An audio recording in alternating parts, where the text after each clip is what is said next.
Welcome to our channel. Today we're going to show you how to prevent members of your groups from sending you friend requests on Discord with the latest update. If you want to control who can send you friend requests and keep things more private, follow these simple steps.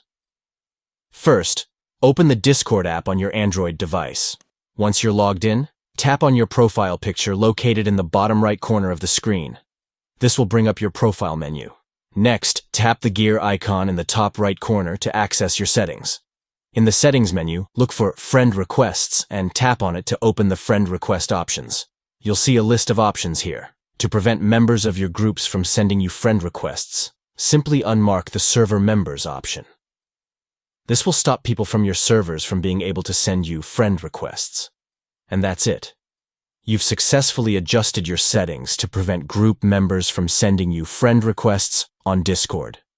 If you found this video helpful, don't forget to give it a thumbs up, subscribe to our channel, and hit the notification bell so you never miss an update.